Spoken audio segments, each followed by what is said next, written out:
ശ്രീനിവാസ് പറഞ്ഞു വന്നത് പൂർത്തീകരിക്കാം. 30 സെക്കൻഡ്സിൽ അവസാനിപ്പിക്കണം, നമുക്ക് സമയത്തിന് പരിമിതിയുണ്ട്. അങ്ങ് പറഞ്ഞതുപോലെ അന്തിമഹാകാളൻ ക്ഷേത്രത്തിലെ വെടിക്കെട്ട് മുടങ്ങിയതുമായി ബന്ധപ്പെട്ട വിഷയം BJP ആദ്യം ഉന്നയിക്കുകയും പിന്നീട് അതിലെ കാര്യങ്ങൾ മനസ്സിലായപ്പെട്ടത് പിൻവലിക്കുകയൊന്നും ചെയ്തിട്ടില്ല. BJP ഇപ്പോഴും ഈ പറയുന്ന LDF സർക്കാരിന് കീഴിൽ കേരളത്തിലെ ക്ഷേത്രങ്ങളിലെ ഉത്സവങ്ങൾ മനഃപൂർവ്വം അലങ്കോലപ്പെടുത്തപ്പെടുന്ന വിഷയം ചേലക്കര മണ്ഡലത്തിൽ ഉൾപ്പെടെ സജീവമായിട്ട് ഉന്നയിക്കുന്നുണ്ട്. സുരേഷ് ഗോപി തൃശ്ശൂരിലല്ല, കേരളത്തിൽ മുഴുവൻ വലിയ സ്വാധീനവും സ്വീകാര്യതയുള്ള ആളാണ്.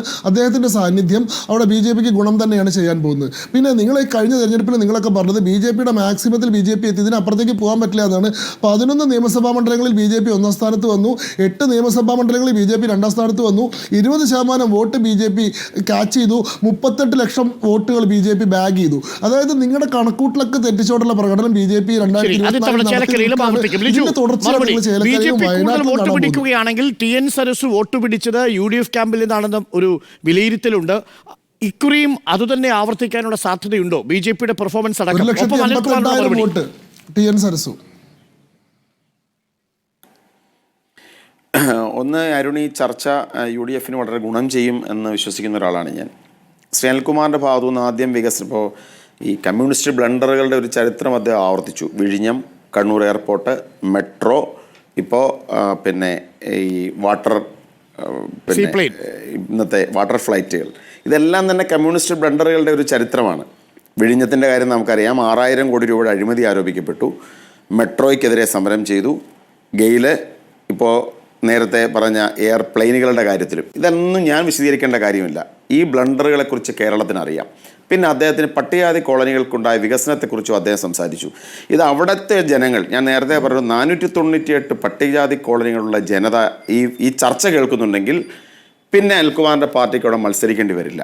ഒന്നാമത്തെ പോർഷൻ അതാണ്. 2, BJPയെ സംബന്ധിച്ച് ശ്രീ സുരേഷ് ഗോപിയുടെ പ്രവർത്തനം നമ്മൾ ചുരുങ്ങിയ ദിവസങ്ങൾ കൊണ്ട് തന്നെ കേരളം കണ്ടുകൊണ്ടിരിക്കുകയാണ്. തൃശ്ശൂർ പൂരത്തിൻ്റെ കാര്യം അദ്ദേഹം പറഞ്ഞ പച്ചക്കള്ളം, അവിടെ ഉണ്ടായിരുന്ന CPM BJP സഖ്യം, CJP സഖ്യം, അതിപ്പോൾ ജനത്തിന് നന്നായിട്ട് അറിയാം. സുരേഷ് ഗോപി ഒരു മന്ത്രി എന്നുള്ള അദ്ദേഹത്തിൻ്റെ പെർഫോമൻസ്, മാധ്യമപ്രവർത്തകർ ഉൾപ്പെടെയുള്ള അദ്ദേഹത്തിൻ്റെ ജനാധിപത്യ വിരുദ്ധമായ സമീപനം, അപ്പോൾ അതുകൊണ്ട് ആ ക്യാമ്പയിനൊക്കെ ഗുണം ചെയ്യുകയോ ഇല്ലെന്ന് വോട്ടെടുപ്പ് കഴിയട്ടെ. ഞങ്ങൾ BJPയെ അവിടെ ഭയക്കുന്നില്ല. ഞങ്ങൾക്ക് അവിടെ തീർച്ചയായും ജയിക്കാൻ സാധിക്കുമെന്ന് ഉറച്ച വിശ്വാസമാണുള്ളത്. 23-ന് ചേലക്കര ഐക്യജനാധിപത്യ മുന്നണിയുടെ പക്ഷത്തേക്ക് വരുമെന്ന് ഞങ്ങൾ ഉറച്ചു വിശ്വസിക്കുന്നു. പിണറായി വിജയൻ സർക്കാരിൻ്റെ ഒരു ജനഹിത പരിശോധനയായത് മാറും. 38,000 വോട്ടിന് LDF ജയിച്ചൊരു മണ്ഡലമാണെന്ന് ചിന്തിക്കണം. 38,000 വോട്ടിന് അവർ ജയിച്ചൊരു മണ്ഡലത്തിലാണ് ഈ ആത്മവിശ്വാസം ഞങ്ങൾക്കുള്ളത്. അതിശക്തമായ പ്രവർത്തനം നടന്നിട്ടുണ്ട്. ജനവികാരം ഐക്യ ജനാധിപത്യ മുന്നണിക്ക് അനുകൂലമാണ്. അനിൽകുമാർ, നോക്കൂ, അത്രയും ആത്മവിശ്വാസത്തോടു കൂടി കോൺഗ്രസിന്റെ തിരഞ്ഞെടുപ്പ് ചുമതലകൾ നിർവഹിക്കാൻ നിയോഗിക്കപ്പെട്ട ഒരു ജനറൽ സെക്രട്ടറി പറയണമെന്നുണ്ടെങ്കിൽ ആ അടിയൊഴുക്കുകൾ ശക്തമാണെന്ന് കരുതേണ്ടി വരും. 38,500 വോട്ടുകൾ ഭൂരിപക്ഷമുള്ള ഒരു മണ്ഡലം പിടിച്ചെടുക്കുമെന്ന് പറയണമെങ്കിൽ അപാരമായ ആത്മവിശ്വാസം വേണം. അനിൽകുമാർ, ആത്മവിശ്വാസമല്ല, തൊലിക്കട്ടിയാണ്. എന്തും പറയാനുള്ള തൊലിക്കട്ടി. 42,000 പേർക്ക് 1,600 രൂപ വെച്ച് പെൻഷൻ കിട്ടുന്നൊരു സ്ഥലമാണ് ചേലക്കര. ഉമ്മൻചാണ്ടി സർക്കാരിൻ്റെ കാലത്ത് 600 രൂപ കുടിശ്ശികയാക്കിയ ഉമ്മൻചാണ്ടിയുടെ സർക്കാരിൻ്റെ കാലം തിരിച്ചു വരണമെന്നാണ്. ഒരു 7 മാസം കള്ളം പറയരുത്. നിയമസഭയിൽ അല്ലല്ല, ഞാൻ പറയാം,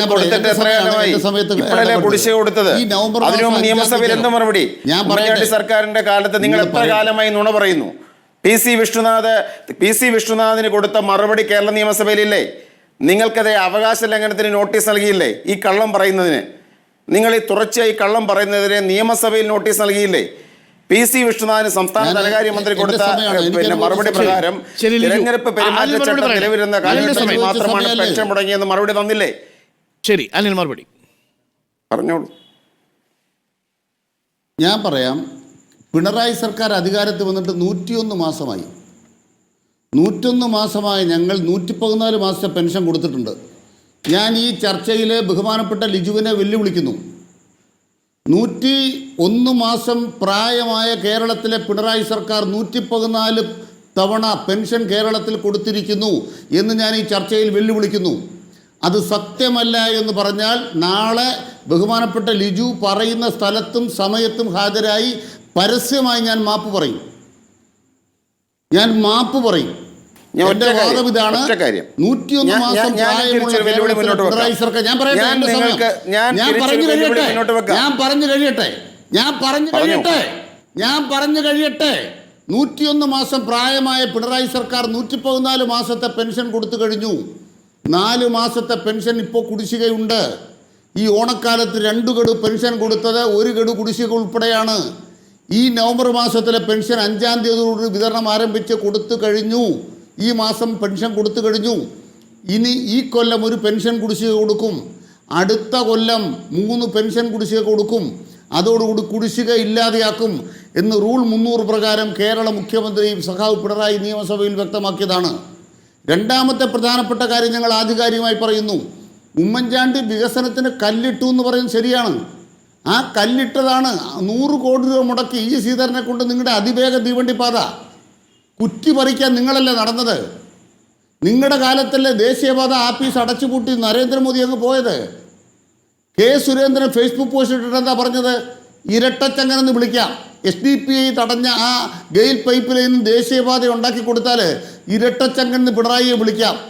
നിങ്ങൾ വിളിച്ചോ? BJP കാരോടുകൂടി പറയാൻ ആഗ്രഹിക്കുന്നത് ഞാൻ പറയട്ടെ. കേരളത്തിനെതിരായി സാറേ നമ്മുടെ ഒരു ചർച്ചയിൽ ഇത് ശരിയല്ല കേട്ടോ സാറേ. കേരളത്തിനെതിരായി കേന്ദ്ര സർക്കാർ നീചമായ അല്ലല്ല അങ്ങനെ വേണ്ട, അങ്ങനൊന്നും വേണ്ട, അങ്ങനൊന്നും വേണ്ട. നമ്മൾ ചർച്ചയല്ലേ, നാളെ ഏറ്റുമുട്ടുകല്ലേ. എൻ്റെ സഖാക്കൾ ജീവൻ കൊടുത്ത് പോരടിച്ചുകൊണ്ടിരിക്കുകയാണ്. ആ പോരടിക്കുന്നിടത്ത് സന്ധിയില്ല. UDF-നോട് സന്ധിയില്ല. SDPI-യോട് കൂട്ടുകെട്ടുന്ന UDF-നോട് സന്ധിയില്ല. വർഗീയ ശക്തികളോട് കൂട്ടുകെട്ടുന്ന UDF-നോട് സന്ധിയില്ല. BJP 3-ാം സ്ഥാനത്താണെന്ന് കെ മുരളീധരൻ പറഞ്ഞിട്ടും BJP 2-ാം സ്ഥാനത്താണെന്ന് പറയുന്ന VD സതീശനോട് സന്ധിയില്ല. ആ കോൺഗ്രസിനോട് സന്ധിയില്ല. ഇലക്ട്രൽ ബോണ്ട് അഴിമതിയിൽ 170 കോടി രൂപ പ്രിയങ്ക ഗാന്ധിയുടെ ഭർത്താവിൽ നിന്ന് വാങ്ങിച്ച BJP-യോടും അത് കൊടുത്ത് പ്രിയങ്ക ഗാന്ധിയുടെ ഭർത്താവ് റോബർട്ട് വധേരയെ രക്ഷപ്പെടുത്തിക്കൊണ്ടുപോയ ആ കോൺഗ്രസ്സുകാരോട് ഞങ്ങൾക്കൊരു സന്ധിയുമില്ല. അതുകൊണ്ട് ഞങ്ങൾ പറയുന്നു, ചേലക്കരയിലെ മനുഷ്യരോടും പാലക്കാട്ടെ മനുഷ്യരോടും വയനാട്ടിലെ മനുഷ്യരോടും അന്തസ്സായി പ്രവർത്തിച്ചു.